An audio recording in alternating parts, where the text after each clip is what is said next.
Ndabaramukije mwese banywanyi bacu mubana natwe mu makuru n'ibiganiro vya misi yose dutambutsa kuri ino mboneshakure yacu kandi yanyu ya STV n'umwanya w'amakuru agezweho ariko haravugwa cane. Amakuru ariko haragarukwa ko hari inkuru zimaze imisi ziravugwa mu gihugu, inkuru z'ubwicanyi buriko buravugwa mu mihingo itandukanye y'igihugu, ariko nanone hakaba haragiye haribazwa ibitari bike. Ninde yoba yinyegeje inyuma y'ubwo bwicanyi? Ese ninde yoba yaratumye abantu kwica abantu mu ntara ya Bururi? Hakaba hariko haravugwa vyinshi. Hari umudandaza Yoweri Ndagije hibazwa nimba hariwe hari inyuma y'ubwicanyi bumaze imisi. Hari amakuru twamaze kwegeranya ndetse n'amatohoza atandukanye avugwa kuri ivyo bintu. Igisagara ca Bururi kimaze imisi mu bwoba bwinshi cane, aho abantu baza baricwa batemagujwe imipanga.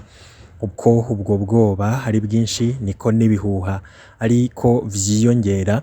Abategetsi ntibatomora abariko bakora ibintu nk'ivyo, ariko umushikiranganji Martin Ninteretse aremeza ko ubwo bubisha bukorwa n'akarwi k'intagondwa gashaka kononera buramatari w'iyo ntara. Mu bamaze gufatwa hakaba harimwo umudandaza Yoweri Ndagije, abiwe bakaba bavuga ko Yoweri arenganywa bakifuza amatohoza yimbitse. Muti none vyoba vyifashe gute koko Yoweri niwe yoba yinyegeje inyuma y'ubwo bwicanyi? Vy'ukuri Yoweri yoba arondera iki mu kwica abantu mu ntara ya Bururi? Ese uyo buramatari w'iyo ntara we yoba ahuriye he n'ivyo bintu? Mu kwezi kumwe abantu 4 barishwe batemagujwe imipanga, 6 barakomereka. Ikinyamakuru Iwacu giherutse gukora amatohoza kuri ubwo bwicanyi, caradondaguye uko bwakurikiranye. Mu ntango za Rusama 2023, Egide Nkuriyingoma, umukozi wa Lycée Bururi, yarishwe yatemagujwe imipanga ageze mu gacimbiri Nanira, umutumba Nyavyamo, mu gihe yariko arataha ku rugo iwe. Mu ntango za Rusama nyene ku mutumba Muzima haratowe mu gitara ikiziga c'umuntu atamenyekanye yari yaciwe umutwe. Kw'igenekerezo rya 12 z'ukwezi kwa gatanu 2023, umwigisha wo kuri Lycée Bururi Felix Ndikumana batazira 20 akaba yarishwe hatemagujwe umupanga mu gihe yariko arataha ku rugo iwe ahasanzwe haba abigisha b'iryo shure. Haciye imisi 10 kw'igenekerezo rya 22 z'ukwezi kwa gatanu 2023, umuvugabutumwa w'ishengero rya Pentecote yitwa Joseph Niyonkuru yaratowe ikiziga mu mwonga w'uruzi Burunga ku mutumba wa Burunga muri zone Gasanda ya komine Bururi. Ababonye igikomere yari afise ku mutwe bibajije ko nawe yatemagujwe imipanga. Hari uwafashwe mu bakora ubwo bwicanyi, aho ikinyamakuru Iwacu kivuga ko hamaze gufatwa abashika 20 ku mvo z'amatohoza. 5 muri bo bikekwa ko bakoze ubwo bwicanyi.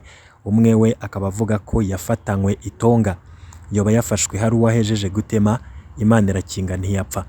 Uwafashwe yemeza ko ataranazi uwo yagira yice, mu gihe abamufashe bagira bagire ko bamwica nawe yitabarije yerekana amafaranga 100,000.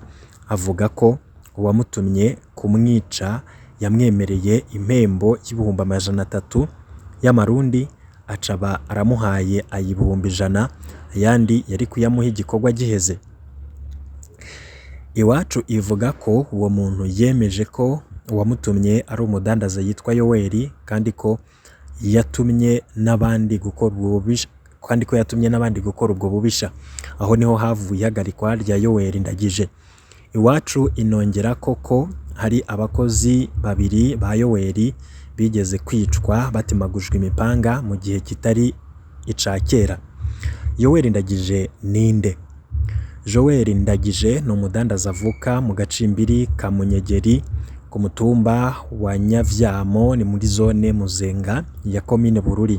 Numwe mu badandaza bakomeye bo ku mugwa mukuru w'intara, azwi kandi nk'umwe mu bakirisu b'ishengero rya Pentekote mu Nyavyamo. Abaryango biwe bavuga ko Yoweri atamugambwe arimwo,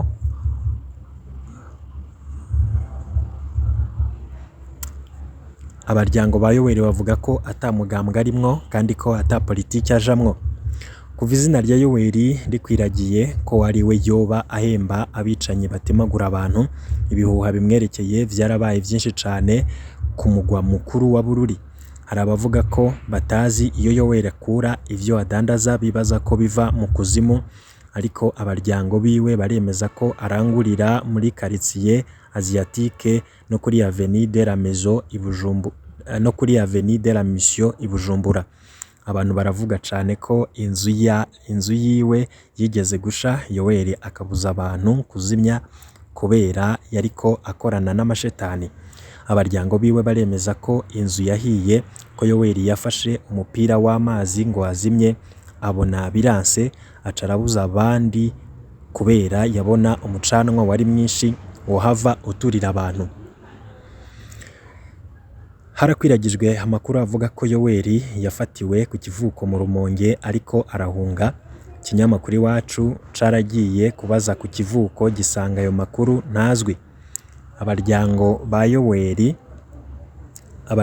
ba Yoweri bo batubwiye ko yafashwe ku munsi w'Imana igenekerezo rya 21 z'ukwezi kwa gatanu 2023 avuye i Bujumbura. Yafashwe atarashika mu Rumonge, afatanwa n'umushoferi wiwe be n'imodoka yiwe yo mu bwoko bwa Fuso. Umunsi umwe imbere yaho, Yoweri yari ku mpanda gufasha gushingura umwana wo mu muryango yitavye Imana.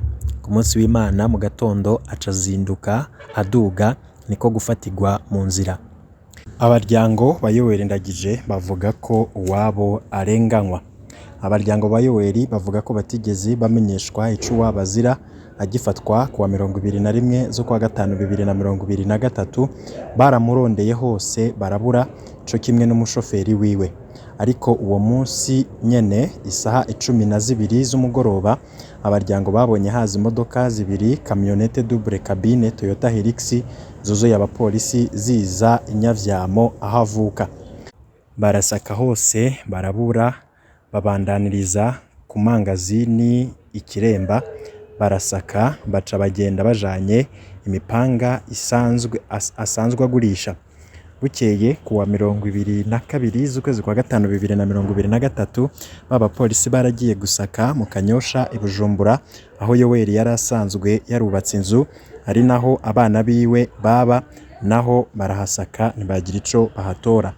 Kuwa gatatu igenekerezo rya 24 z'ukwezi kwa gatanu 2023, harafashwe umuvukanyi wa Yoweri yitwa Revisi Nitereka, bamukuye aho adandariza i Bururi, kandi yahagaritswe, kandi nawe nyene baragiye kumusaka. Uwundi yahagaritswe ni umukozi wa Yoweri Ikiremba. Abaryango ba Yoweri bakaba bavuga ko uwo mukozi yasabwe kwemeza ko amanama yo kwica abantu yabereye mu mangazini ya Yoweri Ikiremba, ariko uwo mukozi yoba yarabihakanye. Abaryango ba Yoweri bakaba bifuza kuronka umuco kubiriko biragirizwa abantu babo. Umuryango wifuza ko vyose vyokorwa ku mugaragaro, ubutungane ntibukorere mu bihuha. Umugambi wo gukuza buramatari wa Bururi wo waje gute? Mu bihuha bikwiragizwa hariho abavuga ko ubwicanyi bwateguwe n'akarwi gashaka kwerekana ko intara ya Bururi yananiye buramatari Leonidas Bandenzamaso. Ivyo bihuha bivuga ko buramatari bamuhora ubwoko bwiwe, bakamuziza kandi ko acuditse na Perezida Ndayishimiye. Ivyo bihuha bikaba bifatanya Yoweri Ndagije na Reveriyano Ndikuriyo, bikavuga ko Ndikuriyo atinya ko Leonidas Bandenzamaso azohava ahabwa intara nshasha ya Burunga, izoba ifatanya Bururi, Makamba na Rutana. Ayo makuru kandi avuga ko hari akarwi kanka Leonidas Bandenzamaso kiyongera muri 2025 yaracafuye bikomeye ku buryo Perezida Ndayishimiye atohirahira ngo amuzeze intara ya Burunga. Biragoye rwose kumenya ko ico gihuha gifise ishingiro. Abaryango ba Yoweri bo bakavuga ko Yoweri atamigenderanire afitaniye na Reveriyano Ndikuriyo, ariko rero abategetsi bose bagize ico bavuga ku kibazo c'ubwicanyi i Bururi bagumye bemeza ko bwateguwe n'akarwi k'intagondwa gashaka guhungabanya uburongozi bw'intara. Umushikiranganje Martin Ninteretse we ntiyariye umunwa mu kuvuga ko leta yose iri inyuma ya Buramatari Leonidas Bandenza amaso. Ukuri ni ukuhe kubiriko biraba i Bururi? Benshi bakibaza nimba ryoba ari inyinyurana ribandanya mu butegetsi bwa Ndayishimiye nk'uko tumaze imyaka 3 tubibona. Ryoba inyinyurana ryerekeye Bururi gusa canke rigera ku rwego rw'igihugu? Imisi iri imbere itubikiye vyinshi. Igihambaye nuko vyose vyokogwa mu muco ntihagire abarenganywa, nuko kandi hofatwa ingingo zikomeye zo gukingira abanyagihugu. Makuru adushikira avuga ko hari icuka kibi muri uyo mugambwe uri ku butegetsi CNDD FDD, umugambwe w'inkona. Bamwe bakaba bafise ubwoba ko umukuru w'igihugu haramutse ahesheje gatoya mu vyo ariko arahindura bishobora kumuhindikirira. Inama idasanzwe y'umugambwe CNDD FDD yo gusubiriza abagenywe mu yandi mabanga ikaba yaragoranye kuba kubera ico cuka kibi. Umwe mubo twari twababwiye ko azoja mu nzego nshasha hakaba hari havuzwe Angerebert Ngendabanka, akaba yaraherutse gupfa urupfu atawamenye ico rwavuyeko. Abantu benshi bibaza aho ibihangange nka Bunyoni, Gabriel Nizigama, Deogide Rurema na Domitien Ndikuriyo bari, nuko aribo bariko bategura gutembagaza ubutegetsi bonyene, nuko hoba hari ibindi bihangange vyoba vyimirijwe gufatwa. General Alain Guillaume Bunyoni we yamaze gufatwa yinjizwa ibohero. Gabriel Nizigama batazira tibiya yaronkejwe yandi mabanga, ariko ngo biboneka ko ari uguhuma amaso abarundi ngo nawe ashobora gushikirwa. Ariko nanone ngo uyu numwizigirwa cane wa Perezida Ndayishimiye. Neva yoba yaratinye ko Gabriel Nizigama apfunzwe ashobora kumena amabanga atari make, nkuko benavugwa ko Bunyoni nawe abitsa amabanga akomeye, kandi ngo mu gusaka mu ngo za Bunyoni hatowe amadosiye akomeye. Ayo madosiye ateye ubwoba arimwo n'ivy'urupfu rwa Petero Nkurunziza. Haravuzwe ibitari bike ku rupfu rwa Petero Nkurunziza, aho batangaje ko yapfuye azize guhagarara ku mutima, ariko abategetsi ntibatangarije abarundi n'amakungu cahagaritse umutima w'umukuru w'igihugu. Haravuzwe ivyishano, haravuzwe indyane zavugwa mu mugambwe no gutinya ko Petero Nkurunziza yashobora kubandanya atwara kandi atakiri ku butegetsi. Ivyo byose vyatumye hibazwa vyinshi ku vy'urupfu rwe yahoze ari umukuru w'igihugu. Ivyo tuzobigaruka ku makuru yacu yo hanyuma, ariko nanone hari ibindi bihangange vyoba vyimirijwe gufatwa. Ivyo bihangange biri mu gace gateye ubwoba, ariko navyo ico biriko birategura birateye ubwoba cane. Mu minsi iza tukaba tuzobashikiriza umwihwezo w'umuhinga yavuganye n'abamenyesha makuru bacu, avuga inguvu zidasanzwe ziheruka guhabwa umwe mu bategetsi, ariko nanone izo nguvu zishobora gutuma ibintu bihinduka mu gihugu. Ntawe uzi kazoza kuko agacerere kari mu bategetsi karateye ubwoba. Ariko haravuzwe amanyanga atari make, haravuzwe ubusuma muri abo bategetsi kandi bose babusangiye. Kuki Bunyoni wenyene ari we yafashwe? Bunyoni yoba ari we yanyonoye itunga ry'igihugu, ariko abandi bategetsi bo bakaba batari muri ivyo. Hari ubwoba ko ibintu bishobora guhindukirira Perezida Ndayishimiye. Benshi bagiye bavuga ko Perezida yoba yitaye mu mutego.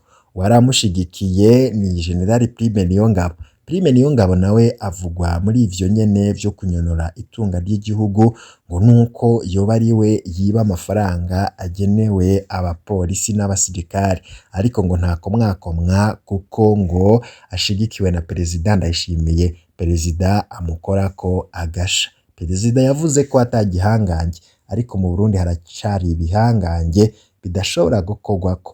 Nk'uko vyashikiye General Alain Guillaume Bunyoni, abarundi barafise ikizere ko izo ndongozi zo mu nzego zo hejuru nazo zizokurikiranwa ku mabi zikora.